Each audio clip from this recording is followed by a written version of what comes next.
welcome back to our channel, Adictas al Crimen. Here we are, Jenny and Carolina, and Hello. we're excited to bring you this new episode. We got some good feedback from our English last chapter, so we decided to do some more cases in English for you too. And this one is a special one that we will have an exclusive video at the end if you stay that we recorded, and it will show you where everything took place. So yeah, let's dive in. This happened in 2019 in Salt Lake City, Utah. Correct. This took place on June 17th of 2019, in the early morning hours of that day. So there was this girl, and this 23-year-old girl, very young. She had been in California, and so she arrived at the Salt Lake City International Airport from visiting her family because she had been at her grandmother's funeral. Yeah, and she was picked up at the airport by a Lyft driver and taken to Hatch Park, where she had agreed to meet with somebody. Correct. And at that, now we know that she had met this person that she was about to meet at this park at 3 a.m. Through a dating site back in 2018. So they had met on this website, and they had agreed that when she got back from California that they would meet. And don't if you hear anything in the back, Carolina's kids are home for spring break. So I please was leave just going to us say that. If you can hear my kids apologize, it's spring break and there's no other way to do it. So ignore the back. Correct. So back to the story. Yeah, so, and this girl who told the driver that she was going to meet a friend at 3 a.m. at the park. So remember that, keep that in mind. And now we know that this person that she was going to meet had planned to murder her. This person owned a home in Salt Lake City, and he turned off all of his cameras and security system in his home in order to not have any footage of her ever being there. Yeah, so once him and the girl were together at his residence in Fair Park neighborhood, he tied her hands behind her back with zip ties and a rope, I guess, and tried to choke her with his hands. Continued after, she kept telling him to let her go. Correct. And because he couldn't really take control of her, then he moved her to her stomach and strangled her with a belt until she stopped moving. Yeah, so she, because of this, of course, she suffered blunt force trauma on the side of her head. She was also found to be missing part of her scalp and had a 5 centimeter hole in her skull. And an autopsy found that the blunt force trauma to the left side of her skull caused the brain hemorrhage that ultimately killed her. Correct. And according to court records that we have now, the district attorney in Salt Lake City, Sim Gill, suggested that the only reason that he murdered this girl is because he just wanted to feel what it felt like to kill somebody, which is very sad. And this person was quite the monster. Exactly. And after he murdered her, he claimed that he buried her body and some of her belongings in the backyard and threw some of her belongings in the Jordan River.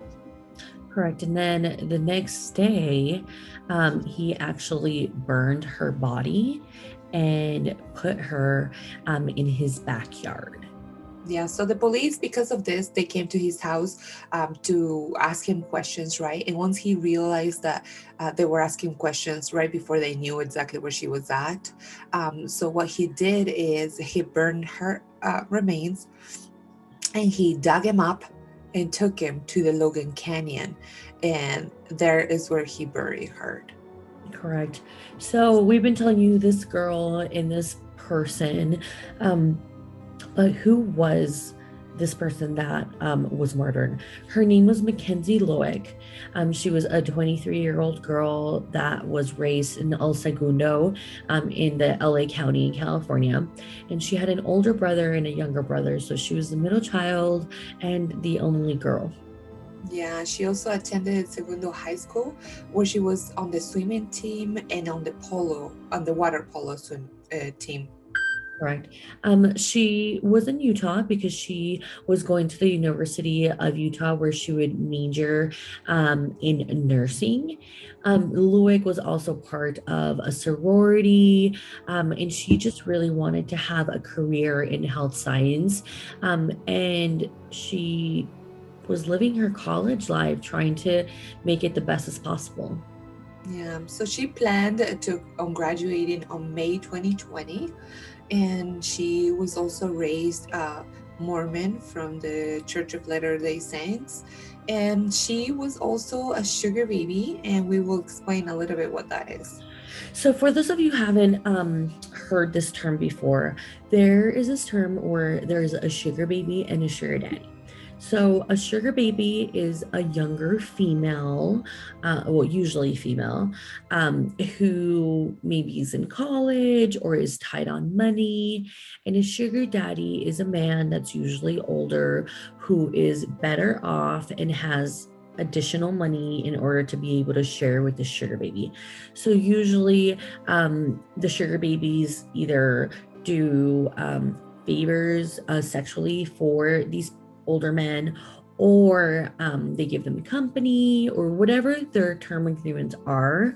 And then these men will pay them. They will buy their clothes, they will pay their rent, they will pay for their cars. And so this is what we learned, was that she was a sugar baby, and this is what got her into the situation. So next is, who was this person who wanted to hurt Mackenzie? So our predator in the story is Ayola Ajayi. And Ajayi was originally from Nigeria. He was in the US because he had a green card that allowed him to work in the US. Yeah, so he formerly studied at Utah State University, which coincidentally it's exactly where my husband graduated from. But he was barred from campus in 2012 for several reasons, including problems with with his visa and allegations that he had stolen an iPod. But after he fixed his problems with his visa, he was allowed to come back to campus in 2015. Correct. And there he studied computer science, but he never actually graduated. No, so he was an information technology worker and was briefly in the Army and the National Guard. And according to prosecutors, Luick met this person back in 2018 on a dating website called Seeking Arrangements, which is where people are a sugar daddy or a sugar baby and want to meet. Yeah, so also this person hired a contractor at his home on April 2019, and Ajahi asked him to build a secret soundproof room under the front of his porch with head high hooks on the wall and fingerprint scanner to be able to open the door to that place. All right, so he wanted to build a dungeon, is what he wanted, maybe like a sex room, and it did not sit well with this contractor. He told the contractor that he wanted to hide alcohol from his Mormon girlfriend, but the contractor really didn't buy it. So he said, "No, I don't want anything to do with this." Yeah, and like the police was telling us that if he would have continued with all this craziness, he probably would have ended up being a serial murder, like a serial killer. So Yeah, we don't know. and there was a video of this guy. I remember sitting on the couch and watching it when all of this was taking place. Before anyone even knew that something bad had happened, they were investigating Ajayi, and this man came forward and he's like, "Wait, like he wanted me to build this room. What about if somebody did? What about if Mackenzie's in that room?" So that's where all of this came to play. Yeah, and we also know that he rented his apartment to an Airbnb. So he had a cleaning lady that will come to clean up the house. So the cleaning lady said that she noticed a lot of cameras in the house, especially in the master bedroom. Yes, and according to North Park police in northern Logan, Ajayi was also investigated in connection with a rape back in 2014. But at the time, the victim did not want to pursue any charges. Prior to murdering Loic, Ajayi also sexually assaulted a woman who he had met on a dating app, and he had invited her to his residence. Yeah, and we know that on March 10, 2018, he invited this woman to his house. And while they were watching TV, he started kissing her like really intensely, and he started touching her, and it was inappropriately. So she started asking him to, she was trying to get away from him, but she couldn't. And he pinned her down and threw her to the floor and started beating her. So she bit her, sorry, 3 times, causing significant pain, she said, and leaving a lot of bruises and bite marks. And according to the police at that time in North Park, which is in northern Logan, Ajayi was investigated in that attempt rape and also in connection with a rape reported back in 2014. However, the victims in this situation never wanted to press any charges. Yeah, and if you hear me shushing, it's because my kids are in the back and they are going nuts sometimes. But anyways, also he's been accused by his ex-wife of threatening her, threatening to kidnap her and kill her, leading her to cut off communication completely with him. And his ex-wife also reported that he would get really aggressive when she didn't do whatever he demanded her to do. Correct. And then on top of all of this, which is super odd, Ajayi wrote a book called Forget Identity. And Forget Identity was about these two characters who were killed and burned. And it really told the story of what he did to Mackenzie, which is so weird because now we know that he was obsessed with killing somebody and getting rid of their bodies. And like Carolina said, had he not been caught, he would have been a serial killer. And then all this book was being sold on Amazon. And when all of this came to light about Mackenzie's murder, Amazon actually removed it from their system and they no longer sell it. Yeah. And so we're going to talk a little bit about the criminal proceedings now. So on June 20, Mackenzie's father, he called the Salt Lake City police to report her missing since they haven't heard back from her since she arrived to Salt Lake City airport. And on June 28th, a Salt Lake City man identified as Ayola Ajayi was arrested and charged with the things that he did to Mackenzie, not only while she was alive, but including after murder. So detectives found that Lueck and Ajayi had exchanged several text messages in the early morning of June 13, and the last message she sent to him actually was at 2:50 a.m., and that was the last text message she ever sent. So cell phone data is what connected the police with Ajayi. With cell phone data that they had, they could place both Lueck and Ajayi in the park at 2:59 a.m. This was in addition to photos of Lueck that the police and investigators found in Ajayi's phone. Yeah, so a search of his property yielded a lot of her belongings, also human remains. And they found like specifically a freshly dug area in his yard that it contained charred personal items, charred muscle tissue, which the Utah State Crime Lab identified as being Mackenzie's bones. And at that time, the police is investigating him and they're casing the neighborhoods, trying to see if anybody saw anything. And I remember the specific interview that a neighbor gave and said that in the days of June 17th and June 18th, there was a horrible smell in the air in their neighborhood. And the reason why is because Ajayi was burning Mackenzie's body. But none of the neighbors thought about calling police or reporting anything. It was in the after fact that they realized what had been going on and they were terrified. They didn't even know how to react in these interviews that they gave the Utah News. And as you can imagine, like being a neighbor and seeing somebody burning something, even though stinks, uh, you would never think that they just kill somebody and they're burning them, right? Well, they also found charred fabric and other items in the alleyway nearby. Yes, and after investigators also got a search warrant for Ajayi's vehicle, they said that when they started searching it, it smelled, it just reeked of gas.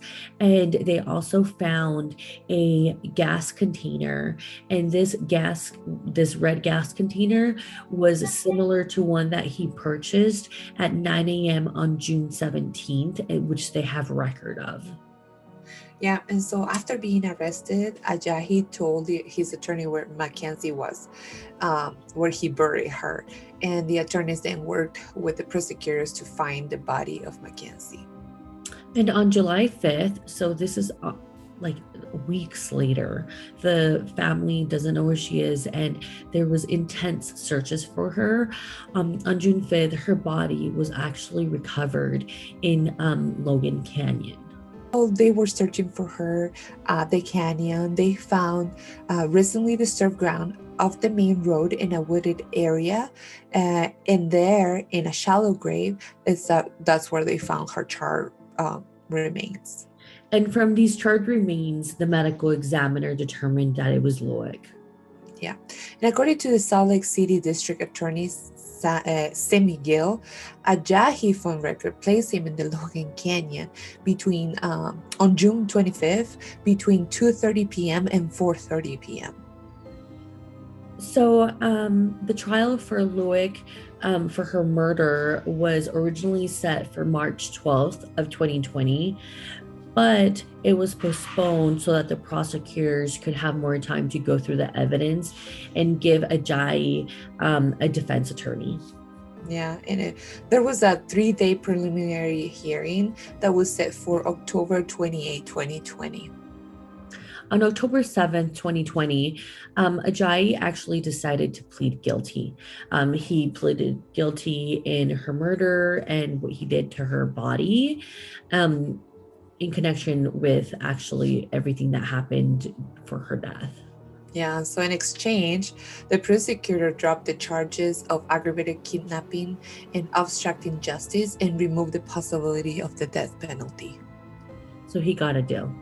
The district attorney, Sim Gill, said that the reason why they did this plea with him and removing the death penalty was because they just wanted to find Lueck's body for her family. Yeah.